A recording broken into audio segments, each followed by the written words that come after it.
Hello every one, എല്ലാവർക്കും spoken ഹിന്ദിയുടെ പുതിയൊരു ക്ലാസ്സിലേക്ക് സ്വാഗതം. ഇന്നത്തെ വീഡിയോയിൽ നമുക്ക് കാ കേ കി പ്രത്യയങ്ങളുടെ ഉപയോഗങ്ങൾ മനസ്സിലാക്കാം. കാ കേ കി ഇവയുടെ അർത്ഥം എന്താണെന്നറിയാമോ? ഡേ, ഉടേ, ലേ, ഉള്ള എന്നൊക്കെയാണ്. അതായത് നമ്മളിപ്പോൾ ഒരു പേരിൻ്റെ കൂടെ, അതായത് ഇപ്പോൾ രാമൻ്റെ എന്ന് പറയുകയാണെങ്കിൽ അവിടെ ഡേ വരുന്നില്ലേ, അതിന് പകരമാണ് നമ്മൾ കാ കേ കി ഉപയോഗിക്കുന്നത്. രാം ക അല്ലെങ്കിൽ രാം കെ. അതേപോലെ സീതയുടെ അവിടെ ഉടേ എന്ന വാക്കിന് വേണ്ടിയിട്ടാണ് നമ്മൾ കാ കേ കി ഉപയോഗിക്കുന്നത്. നമുക്ക് എക്സാമ്പിൾസിലൂടെ മനസ്സിലാക്കാം. നാമത്തിൻ്റെ കൂടെ, നൗണിൻ്റെ കൂടെ കാ കേ കി ചേർത്തിട്ടുള്ള സെൻറ്റൻസസ് മനസ്സിലാക്കാം. മീരയുടെ സഹോദരൻ. അപ്പം നമുക്ക് എങ്ങനെ എഴുതാം? മീരയുടെ സഹോദരൻ, മീരയുടെ, അപ്പം മീര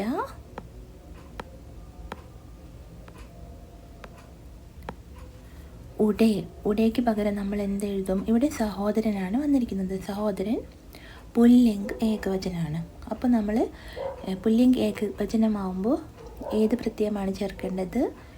കാ ആണ് ചേർക്കേണ്ടത്. മീര കാ ഭായി. പുല്ലിംഗ് ഏകവചനമാവുമ്പോൾ നമ്മൾ കായാണ് ചേർക്കേണ്ടത്. ഈ പ്രത്യയത്തിന് ശേഷം വരുന്ന വാക്കാണ് നമ്മൾ ശ്രദ്ധിക്കേണ്ടത്. അതിൻ്റെ ലിംഗ് ഏതാണ്? അത് പുല്ലിംഗാണോ, സ്ത്രീലിംഗാണോ, ഏകവചനമാണോ, ബഹുവചനമാണോ എന്നാണ് നമ്മൾ നോക്കേണ്ടത്. ഇവിടെ ഭായി, ഇത് പുല്ലിംഗ് ഏകവചനമാണ്. അതുകൊണ്ടാണ് നമ്മളിവിടെ കാ ചേർത്തിരിക്കുന്നത്. മീര കാ ഭായി. അടുത്തത് മീരയുടെ സഹോദരന്മാർ. അപ്പോൾ ഇവിടെ സഹോദരന്മാർ അത് പുല്ലിംഗ് ബഹുവചൻ ആണ്. അപ്പോൾ നമുക്ക് എങ്ങനെ എഴുതാം? മീര കെ. പുല്ലിംഗ് ബഹുവചനമാകുമ്പോൾ കെ ആണ് ചേർക്കേണ്ടത്. മീര കെ ഭായി. മീരയുടെ സഹോദരന്മാർ. ഭായി എന്ന വാക്കിൻ്റെ ഏകവചനം ഭായി തന്നെയാണ്, ബഹുവചനവും ഭായി എന്ന് തന്നെയാണ്. അടുത്ത എക്സാമ്പിൾ നോക്കാം. രാമൻ്റെ വീട് വലുതാണ്. നമുക്ക് എങ്ങനെ എഴുതാം? ഇവിടെ രാം എന്നുള്ളത് പുല്ലിംഗാണ്, പക്ഷേ വീട്, ഈ വേർഡാണ് നമ്മൾ നോക്കേണ്ടത്, ഈ വാക്കാണ് നോക്കേണ്ടത്. വീട്, വീട് എന്നുള്ളത് പുല്ലിംഗ് ഏകവചനമാണ്. അപ്പോൾ നമുക്ക് എങ്ങനെ എഴുതാം? രാം ക. പുല്ലിംഗ് ഏകവചനമാകുമ്പോൾ നമ്മൾ എന്താ ചേർക്കേണ്ടത്? ക. രാം ക ഘർ ബഡാ ഹെ.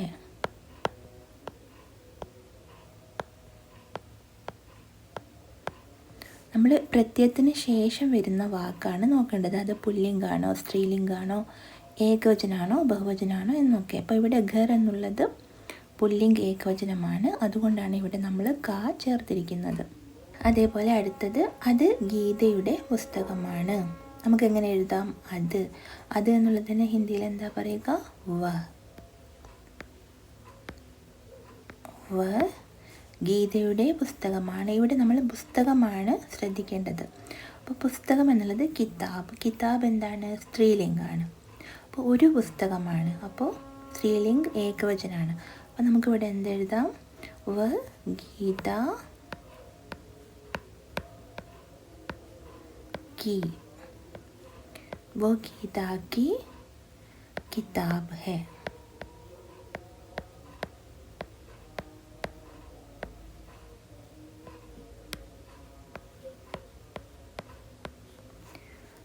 കിതാബ് സ്ത്രീലിംഗ് ഏകവചനാണ്. അതുകൊണ്ടാണ് നമ്മളിവിടെ കീ ചേർത്തിരിക്കുന്നത്. അതേപോലെ അത് രമയുടെ പുസ്തകങ്ങളാണ്. ഇവിടെ പുസ്തകങ്ങളാണ് എന്നാണ് വന്നിരിക്കുന്നത്. അപ്പോൾ സ്ത്രീലിംഗ് ഏകവചനാണെങ്കിലും സ്ത്രീലിംഗ് ബഹുവചനാണെങ്കിലും നമ്മൾ കീ തന്നെയാണ് ചേർക്കേണ്ടത്.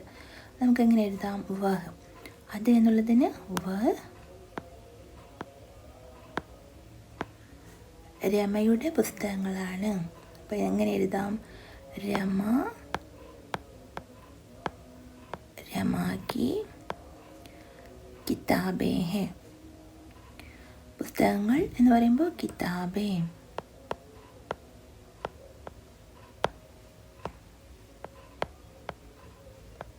रमा की किताबें है. അടുത്തത് നമുക്ക് പ്രൊനൗണിൻ്റെ കൂടെ കാ കേ കി പ്രത്യയങ്ങൾ ചേർക്കുന്നത് മനസ്സിലാക്കാം. യഹ് പ്ലസ് കാ. യഹ് എന്ന് പറഞ്ഞാൽ എന്താണ് അർത്ഥം? ഇവൻ, ഇവൾ, ഇത്, ഈ എന്നൊക്കെയാണ് അർത്ഥം. അപ്പോൾ യഹിൻ്റെ കൂടെ കാ ചേർത്താൽ എന്താ വരിക? ഇസ്ക. യഹിൻ്റെ കൂടെ കെ ചേർത്താൽ ഇസ്കെ. യഹിൻ്റെ കൂടെ കീ ചേർത്താൽ ഇസ്കി. അപ്പോൾ അതിൻ്റെ അർത്ഥം എന്താണ്? ഇവൻ്റെ, ഇവളുടെ, ഇതിൻ്റെ എന്നൊക്കെയാണ് വരിക. അതേപോലെ വഹ് എന്ന് പറഞ്ഞാൽ എന്താണ് അർത്ഥം? അവൻ, അവൾ, അത്, ആ എന്നാണ്. അപ്പോൾ വഹിൻ്റെ കൂടെ കാ പ്രത്യയം ചേർത്താൽ ഉസ്ക, കെ ചേർത്താൽ ഉസ്കെ, അതേപോലെ കീ ചേർത്താൽ ഉസ്കി എന്നാണ് വരിക. അർത്ഥം എന്താണ്? അവൻ്റെ, അവളുടെ, അതിൻ്റെ. അതേപോലെ ഈ എന്ന വാക്കിൻ്റെ അർത്ഥം ഇവ, ഇവർ, ഇദ്ദേഹം എന്നൊക്കെയാണ്. ഇത് ബഹുവചനമായിട്ട് വരുമ്പോഴാണ് ഈ വരുന്നത്. അപ്പോൾ യുടെ കൂടെ ക ചേർത്താൽ ഇൻക, കെ ചേർത്താൽ ഇൻകെ, കീ ചേർത്താൽ ഇൻകി. അർത്ഥം ഇവരുടെ, ഇവയുടെ, ഇദ്ദേഹത്തിൻ്റെ എന്നൊക്കെയാണ്. ഇദ്ദേഹത്തിൻ്റെ എന്ന് പറയുന്നത് അതായത് നമ്മൾ ബഹുമാനാർത്ഥം, നമ്മൾ റെസ്പെക്റ്റ് എന്ന രീതിയിൽ ബഹുവചനമായിട്ട് ഉപയോഗിക്കുന്നുണ്ട്. അതേപോലെ വേയുടെ അർത്ഥം അവർ, അദ്ദേഹം, അവ എന്നാണ്. അപ്പോൾ വേയുടെ കൂടെ കാ ചേർത്താൽ ഉൻക, കെ ചേർത്താൽ ഉൻകെ, കീ ചേർത്താൽ ഉൻകി. ഉൻക, ഉൻകെ, ഉൻകി എന്ന വേർഡിൻ്റെ അർത്ഥം എന്താണ്? അവരുടെ, അവയുടെ, അദ്ദേഹത്തിൻ്റെ എന്നാണ് വരിക. അതേപോലെ മേ പ്ലസ് ക ആണ് മേര. മേ പ്ലസ് കെ മേരെ, മേ പ്ലസ് കി ആണ് മേരി.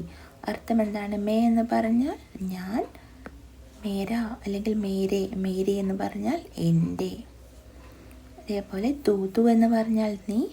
തൂ എന്ന വാക്കിൻ്റെ കൂടെ കാ ചേർത്താൽ തേര, കെ ചേർത്താൽ തേരെ, അതേപോലെ കീ ചേർത്താൽ തേരി. അർത്ഥം എന്താണ്? നിൻ്റെ. തേര, തേരെ, തേരി എന്നതിൻ്റെ അർത്ഥം നിൻ്റെ എന്നാണ്. അതേപോലെ തും എന്ന് പറഞ്ഞാൽ നിങ്ങൾ. തുമ്മിൻ്റെ കൂടെ കാ പ്രത്യയം ചേർത്താൽ തുമ്ഹാര, കെ ചേർത്താൽ തുമാരെ, കീ ചേർത്താൽ തുമാരി. അർത്ഥം എന്താണ്? നിങ്ങളുടെ. അതേപോലെ ഹംൻ്റെ കൂടെ കാ ചേർത്താൽ ഹമാര, കെ ചേർത്താൽ ഹമാരെ, കീ ചേർത്താൽ ഹമാരി. അർത്ഥം ഞങ്ങളുടെ. ഹം എന്ന് പറഞ്ഞാൽ ഞങ്ങൾ, ഹമാര, ഹമാരെ, ഹമാരി എന്നതിൻ്റെ അർത്ഥം ഞങ്ങളുടെ അല്ലെങ്കിൽ നമ്മളുടെ എന്നാണ്. അതേപോലെ ആപ്പിൻ്റെ കൂടെ ക ചേർത്താൽ ആപ്ക, കെ ചേർത്താൽ ആപ്കെ, കീ ചേർത്താൽ ആപ്കി. അർത്ഥം എന്താണ്? ആപ്പ് എന്ന് പറഞ്ഞാൽ താങ്കൾ, ആപ്ക അല്ലെങ്കിൽ ആപ്കെ, ആപ്കി എന്ന് പറഞ്ഞാൽ താങ്കളുടെ. അപ്പോൾ നമുക്കെങ്ങനെ മനസ്സിലാക്കാം? പുല്ലിംഗ ഏകവചനമാണെങ്കിൽ ഈ പ്രത്യയത്തിന് ശേഷം വരുന്ന വാക്ക് പുല്ലിംഗ ഏകവചനമാണെങ്കിൽ ക എന്നും, പുല്ലിംഗ ബഹുവചനമാണെങ്കിൽ കെ എന്നുമാണ് ചേർക്കേണ്ടത്.